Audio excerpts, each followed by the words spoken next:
Hello, everyone, and welcome to the Real World Productivity Podcast. I'm Adam Moody, and today I'm talking with Robby Slaughter, a workflow and productivity expert, about his background and a wide variety of experiences so we can get a deeper look and everyone can definitely take something away. He's got a lot of experience. I'm really looking forward to talking with him today. So welcome, Robby. Hey, happy to be here. Thanks so much for having me, Adam. Definitely. Well, let's just jump right into it. If you can you catch everyone up? We just had a quick chat, but can you kind of tell people a little bit about yourself and your experience so we can get on the same page? Yeah, I'm really interested in productivity, but for me, I'm interested not just in the how, but really the why. Why do we feel the drive to get things done, and why do we get distracted? And then also, what are our perceptions around work? And I think that the biggest challenges we have to being productive really lie in those second two questions: why we do what we do, and what are our preconceptions? And that's really where I'm focused in this process of helping people become more productive, more efficient, more engaged at work and beyond. Outstanding. So a little bit about your background. Where are you coming from in terms of, I guess, it doesn't have to be just productivity, time management type of stuff, but tell us a little bit about yourself. Yeah, I'm a lifelong troublemaker. My undergraduate focus was in mathematics. I've done a lot of computer work, and I'm kind of a recovering programmer. And I think that when you get into technology and into mathematics and sort of this rigorous way of thinking, you sort of feel like there's an elegant, simple solution for every problem. And if we just had that solution, that would make things great. But of course, people are not elegant and simple. People are complicated and messy. And I just like people, and I've just learned so much about how people perceive what it is they have to do, how they get along or don't get along in the workplace or elsewhere, and I've become fascinated with that. And so my journey started out pretty rigorous in terms of what we could and could not do, and I've come into this understanding that really it's about what individuals believe, and shifting and changing that belief to help them get more done and enjoy more of their life. Interesting. Okay. And you touched on something. So your background is in mathematics, and you also said, you're really into, getting to understand and know people. And I don't think that those things are opposed. I'm not going to say like, oh, you're a scientist and you can't like people or have a normal relationship. But it is interesting that a lot of times you don't see a heavy overlap in those areas. And I'm married to one. My wife is a biophysicist and is one of the most outgoing and gregarious people who really enjoys knowing people, not just talking, but knowing them. So to me, that's really interesting. Was this something you kind of went down the mathematics route, and then as time goes on, you're like, man, I really enjoy more of the people aspect or something like that?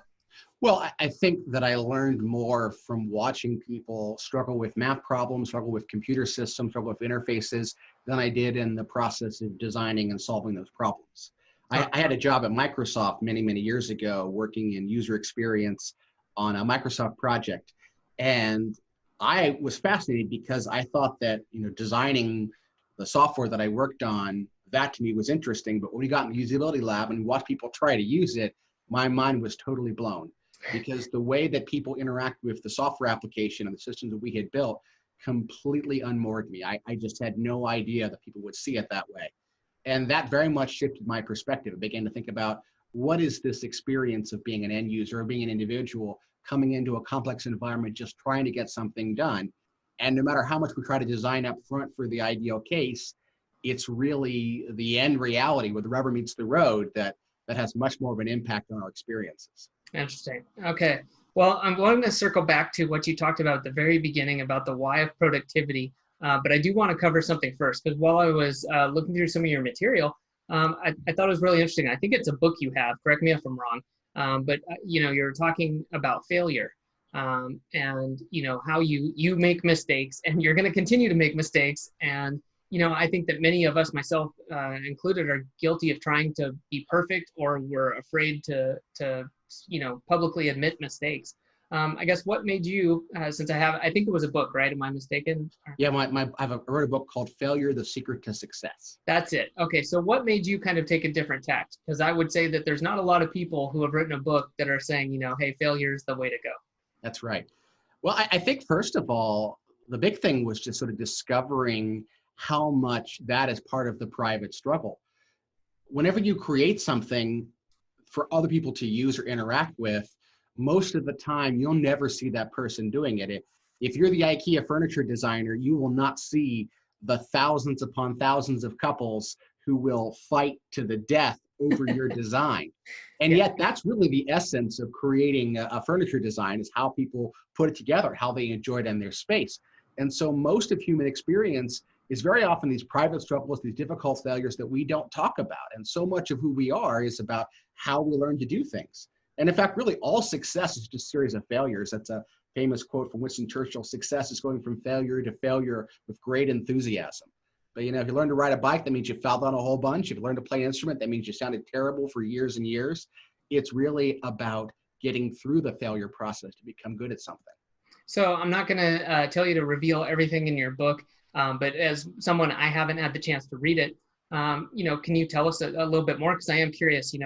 I guess I would say, how are you better now for looking deeper into this and maybe incorporating that into your life? Yeah, and actually the topic of failures become more popular now. There's quite a few books about the notion of making errors and mistakes as part of the process. I think the critical thing for me is the notion of failing on purpose. And this really seems very counterintuitive. We don't want to do the wrong thing. But when I worked as a college professor, I would tell my students right away, if every one of you get an A, then I have failed at my job. And that doesn't mean that I'm trying to make things difficult and give you bad grades. It just doesn't prove to me that you've learned anything if you're always getting A's. In fact, whenever you miss something, that's a perfect instruction for what you need to study for next time. So really, I want to make sure you don't get some things right so that we can always keep learning and growing. And I think that's one of the critical things that I learned around in this book, and that's been a great response from readers, is the idea of actually setting out to make mistakes on purpose. And so many great stories from history are about not, oh, I have this idea, I'm going to do it, but that's not what I expected at all. And that really leads to innovation and discovery. Gotcha. Okay, well, that really makes a lot of sense to me. So would that be the basic premise, is just saying that with failure, I mean, I think of it as, I forget, somebody said this, but, or maybe it's just kind of a catchphrase now, but fail fast, right? Right. That you want to fail fast. And to me, that makes sense. But beyond that, what is it that you kind of encourage people to do? Is it to look for, is it changing the mindset and saying when you fail, it's just an opportunity to learn and do better? Or what's the main idea there? Yeah, definitely it's part of it is mindset shift, right? Don't look at failure as loss or tragedy. Look at failure as information. Look at it as an opportunity to improve. But also look at failure as part of the process, right? That you have to make mistakes and do things wrong in order to figure out where you want to go. And there's going to be lots of experimentation. There's going to be lots of messing around and noodling around to try to solve an interesting problem. And that very rarely is the path from A to B a straight line, especially if you don't know how to get from A to B. And so just embracing that experience is truly profound and is really contrary to most of the ways that we learn about how to do things in our world. Gotcha. Okay, that makes sense. Then let's kind of go back then to the why of productivity, because I think I agree with you. We tend to focus a lot on the how. Whether it's like shiny objects, the next cool to-do list that's going to help us master everything. So I'm curious. You just mentioned that you're more interested in the why of productivity. Can you talk about that a little bit more? Yeah, I think that human beings out there are best when they're doing exactly one of two things: either getting things done or consciously not doing anything. And the real struggle we have is when we fluctuate between the two. So I like the idea of being focused and being productive and generating value. And I love the idea of saying, okay, I'm off the clock, I'm on vacation, I'm taking a break, I'm listening to music, I'm relaxing, I'm watching a movie. Just being intentional about what are you doing? Are you getting something done, or are you taking a break? And I think that really is the critical why, because productivity is about setting objectives and then meeting those objectives. And if your objective is to just relax, then you are being tremendously productive if you can actually do that. And I know for a lot of us, and I don't know if you're this way, Adam, that it could sometimes take time to wind down and stop thinking about what you want to do or have to do, and really just be able to be in that moment and be on vacation or relax at the end of the day or whatever it might be. So I think that intentionality is the critical why that we tend to miss. Yeah, that's interesting, Robbie. I think that, and something that I've noticed as the years tick by for myself, again, is just that it is harder to wind down. And, something I took to heart was Cal Newport. So something he had.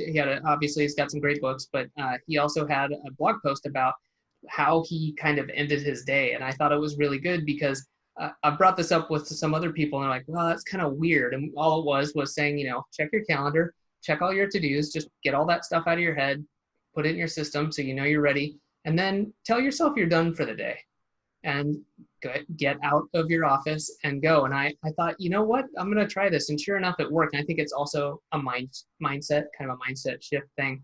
But yeah, it's harder now. I used to feel like it was easier, and I don't know if it's the world we live in or something to do with age, maybe both. I don't know. Do you have any thoughts about that?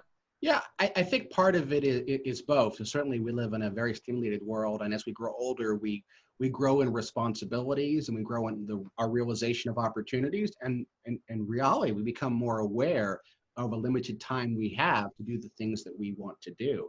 And I think that makes it harder to step away and to let go. And I also think that a lot of the productivity culture sends a message which I think can be problematic. There's a Leo Babuda, who does the Zen Habits blog, talks about reducing the number of goals. So people say you should just have 5 goals in the course of a day. That's an old thing from Napoleon Hill, right? Or 3 goals, or maybe just 1 goal, just one thing I'm working on. Do that one thing. What about having no goals, right? Just being. And I think that's a powerful idea too. And a lot of times we try to get into this more and more focused, more and more specific, more and more efficient. But really, productivity is about making the decision to do something or deciding not to do something, and embracing the power of choice, not the mandatory nature of output. And I think that's one of the problems with productivity. It has that sense of producing in it, when it's really about decision making. It's really about the human capacity to choose whether you're going to do something or you're going to not do something. You're going to be a human doing for a moment, or a human being. Definitely. And I think that ties in as well to what you're saying about, hey, either you're focused and you're doing something and that's great and that's what we're here for, or you're not, again, and just saying that, yeah, I don't want to try to write an email while I'm watching Netflix or something. I don't want to live that life. And that's something I discovered for myself, and why I got so into this was saying, hey, I want to work because maybe I just want to work 4 or 5 hours a day. And then I want to go do other things. For me, it's hiking, trail running, reading a book, or sometimes just kind of sitting there staring at the tree and thinking, random thoughts, or looking at the clouds float by. And for me, that's kind of like, wow, that's my highest, loftiest goals. Sure. But yeah, I think the other way this works too is evening people out. And I'm kind of curious how you see this. Maybe not evening people out, but saying, if you have some of these systems in place, like workflows, process, you have some sort of productivity system, that for me, it helps me keep from kind of going off the rails, and it helps me easily kind of go higher than normal. Do you agree with that? Or? Yeah, I think that's true. Although I think for most people, that's probably 4 or 5 steps down the road. Yeah.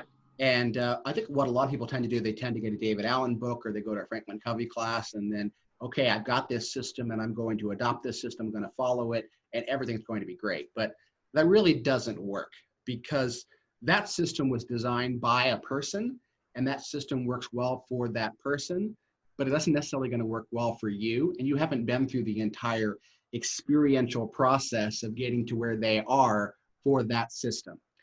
I think the first thing to do is to really sort of understand, what does it mean to be efficient and be effective, and what are the tools that you already have for efficiency and for effectiveness that you're already kind of using. And people do it. I go in offices and I watch people, and they'll go sit on the computer, they'll turn the computer on, and then they'll go and get a cup of coffee from the break room and come back. And that is an example of batching, right? Of using the mechanism that it takes 3 minutes for the computer to boot, and you're getting a cup of coffee at the same time, but no one really thought about that. They just started doing it and say, okay, you've already developed a tool. Understand the tool and begin to put it into other elements of your life. And you'll derive satisfaction, derive success, derive growth from that. Just writing down a quick note. I think that's a really good one. I'm going to label it conscious batching. Hopefully nobody's said that before. Maybe somebody has. But yeah, I think that's good. A lot of times just opening the eyes to like, hey, you're already doing some of this stuff. Just maybe make note of it and be like, aha, where can I do this elsewhere? One of my favorite examples of productivity, I think this is one of the most underutilized and easiest productivity tools forever, is the 4,000-year-old invention called writing. And I often give in my speeches, I say I have this piece of advanced technology with me wherever I go. It's called a pen and paper. Nice. And the notion of ubiquitous capture, I think that comes from 43 folders, the ubiquitous capture concept.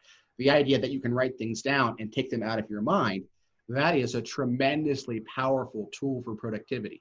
And I'm just fascinated by how often I go to meetings or talk to people, and you can see them doing the mental gymnastics to help themselves remember something later when they could have just written it down. Yeah. So we don't need a whole complex productivity system.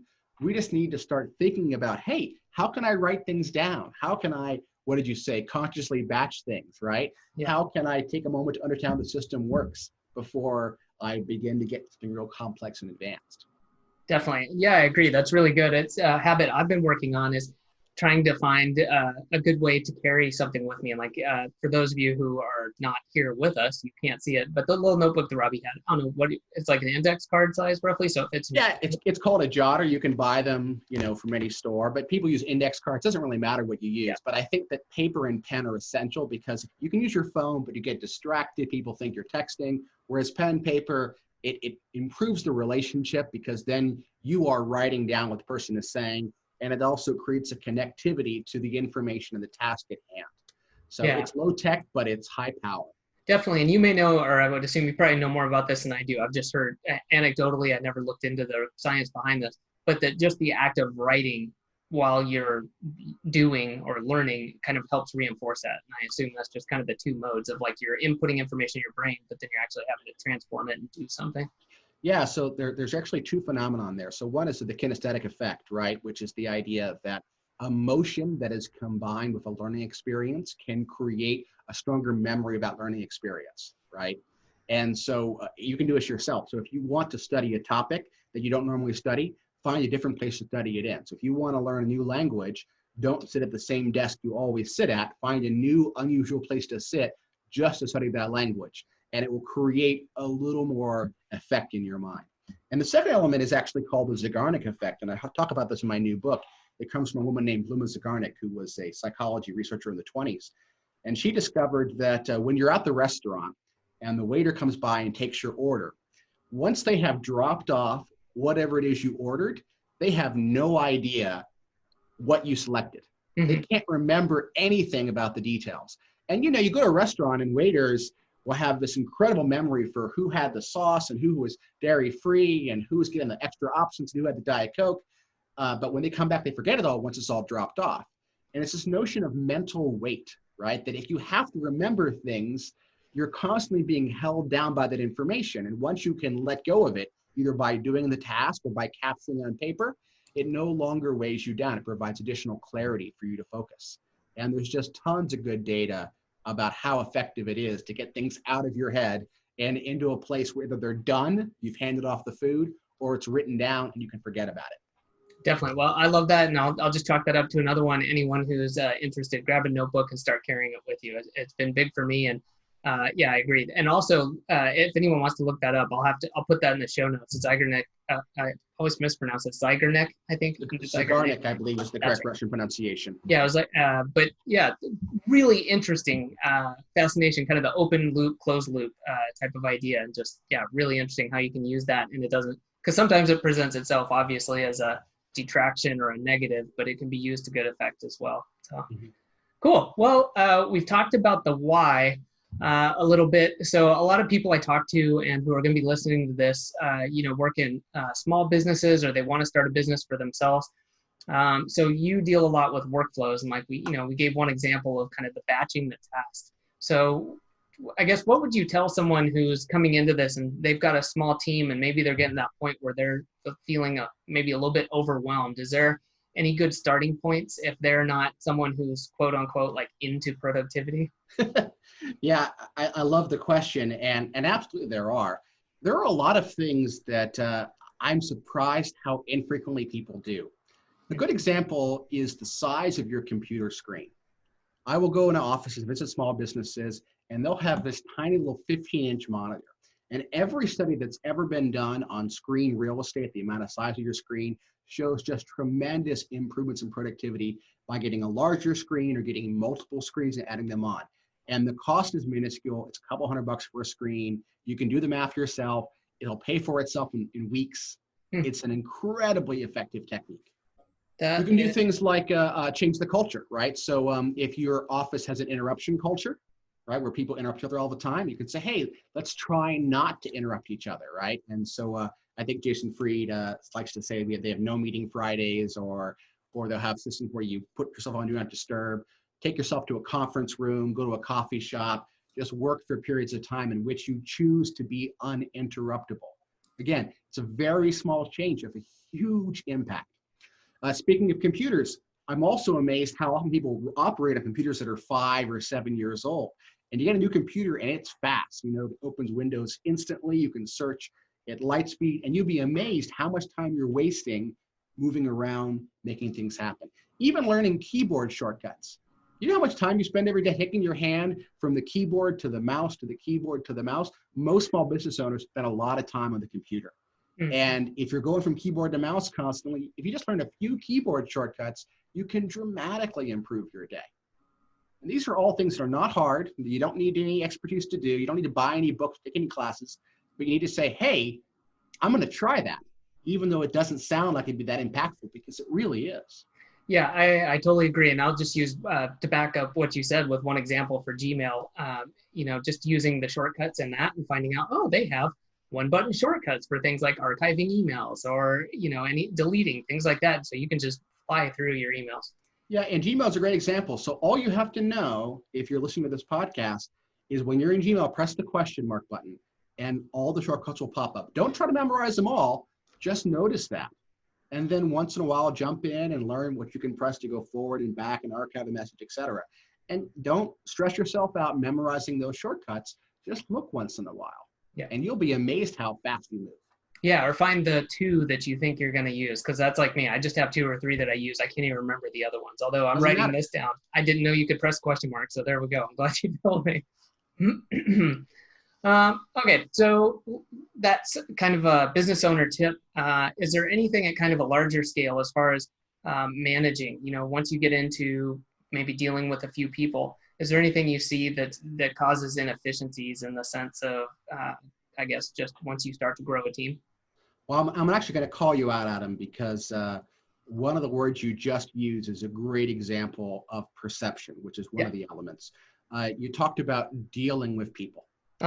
And that word dealing makes it sound like people are a burden, they're difficult, they're frustrating, they're challenging. And I know the word just came out of your mouth, we use it all the time, but really the words we use inform others about our belief systems, and they tell us what we think. And so the first thing I would challenge you to do, and challenge anyone to do, is really pay attention to the words they're using when they talk about interacting with others. And I think that's the first step. If you just change your words, you're going to begin to change your behavior and you're going to influence their behaviors.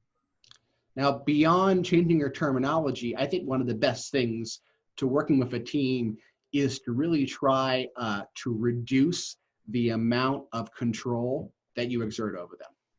Because working with a team is about trust. It's about understanding that, hey, I know you're not going to do this the way that I would do it. And I know that you're going to make mistakes because you're human. And what I'm going to do is I'm going to embrace the process of letting you explore, and I'm going to be excited about whatever you produce, whether it's good or not good, and really empower people to work on their own. Not only is that autonomy individually meaningful for people that get to make something and own it, but it's also way more efficient than going back 1,000 times to get approval. Email is my favorite example, because so many people, when they're writing an email, will get so much input on that email, a customer email, that they spend the whole day going back and forth, editing words and modifying things. No, just give it to one person, let them edit it with somebody else, and be done with it. Dramatically more efficient and more empowering. Okay, well, no, I think that's a good insight. I know for myself, that's something I'm still definitely working on. I mean, all of this stuff is, to me, kind of lifelong, right? Nobody's reached the pinnacle of, well, I know how to build relationships perfectly with anyone, but but it is good to think about. And just, you know, I think that reducing your control, because that forces you to, in my mind, go out and find the best people or find the better people, find who can do the best job and ask great questions of the people, train them the best way. And really give people the opportunity to surprise you and the chance to break your trust. I wrote an article a few years ago about locks on the cabinet in the supply closet. And I went into an office, and if you wanted to get a pen out of the supply closet, you had to go to the person who had the lock for the closet. Oh my goodness. I thought to myself, this is a good example. You really ought to give people the opportunity to break your trust, because if someone's going to steal a bunch of office supplies, that's a good sign that they're a bad fit. So let them have that opportunity. Let them show who they are. When we bring people onto our company, we kind of have a rule of thumb, which is that you do not work from the office for at least 3 months. So when you start, you have to start remote.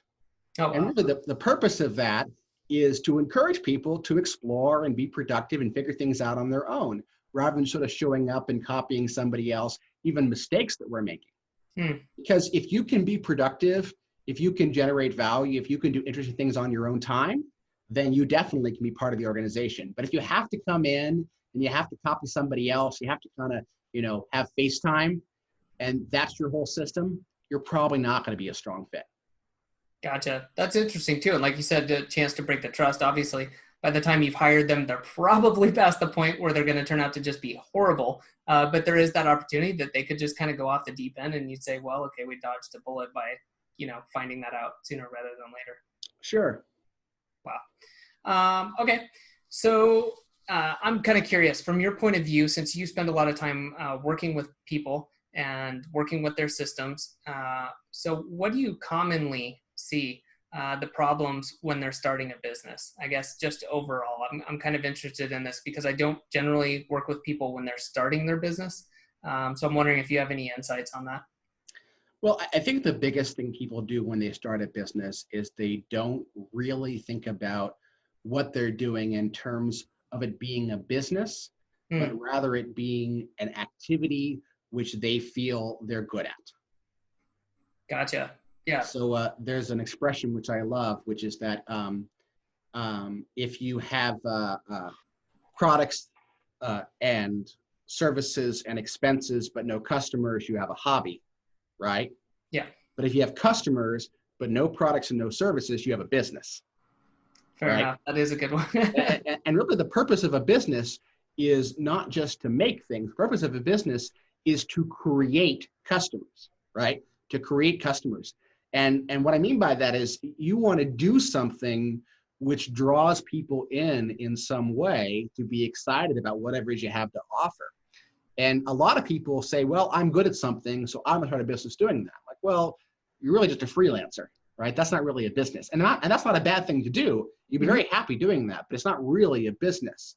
Really a business is about creating a set of systems that can generate value for customers and being able to manage and grow and support those systems and feed them by creating the right people and the right marketing and whatnot. Makes sense to me. All right, I'm going to take kind of a pivot here. I looked at your Facebook page and I saw a big picture of you. I think you were running or finishing a race. Yeah. So I'm curious, how do you feel about exercise and its impact on productivity? There is a lot of great data that says that if you are in good shape and you exercise, it has a positive impact on productivity. And I would say that the number one productivity tip that I can give you, and I can almost be confident that you need to take it, is get more sleep. And after that, it's exercise.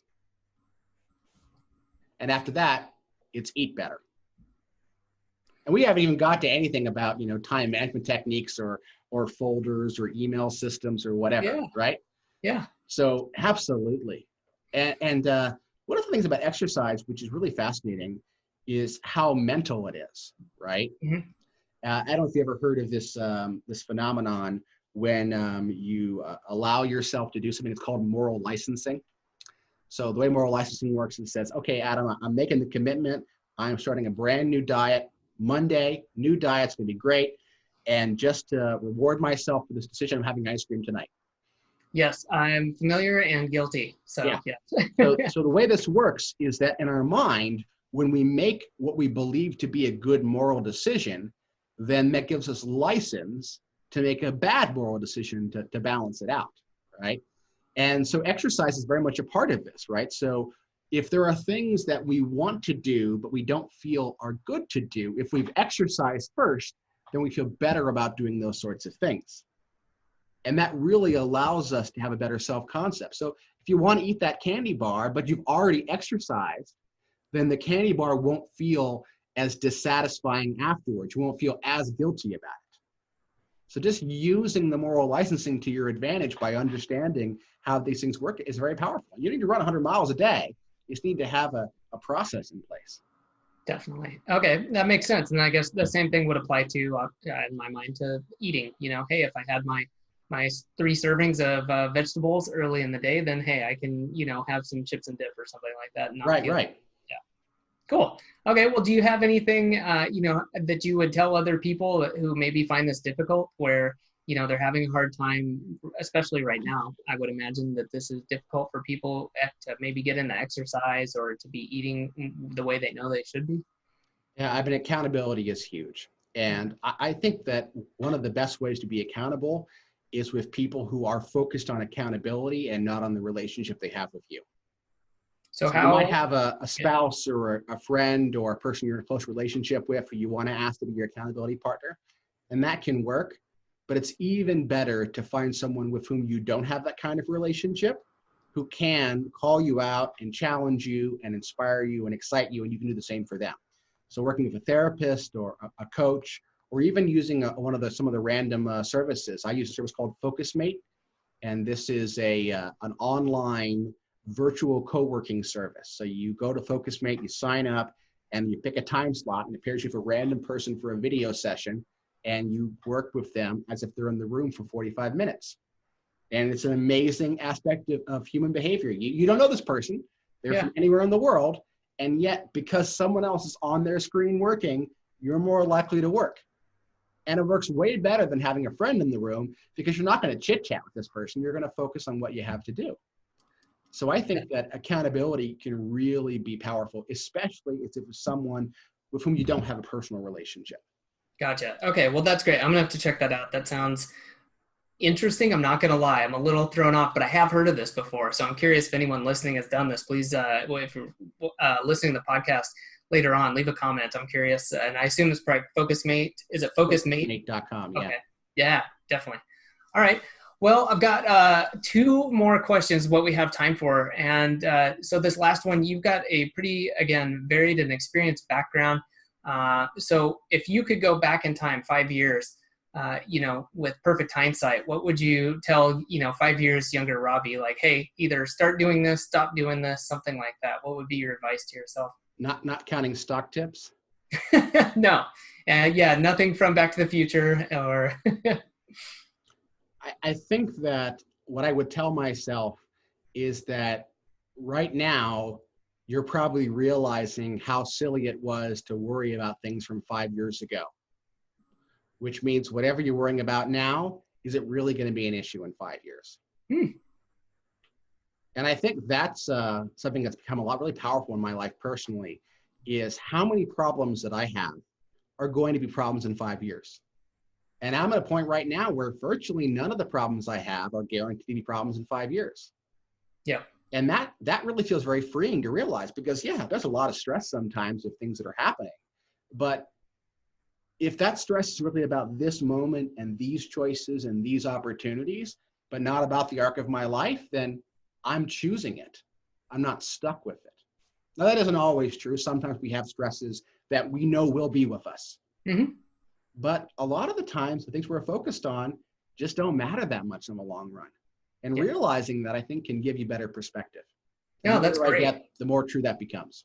Yeah, I really agree with you on that. And I something I actually started doing just this year was I started realizing, wow, I'm having a lot of anxiety and some stress about a couple things to do with one of the businesses I help run. And I thought, this is crazy, because in a moment of clarity, I understood, well, most of these things are never going to come to pass, and it's just my brain working overtime.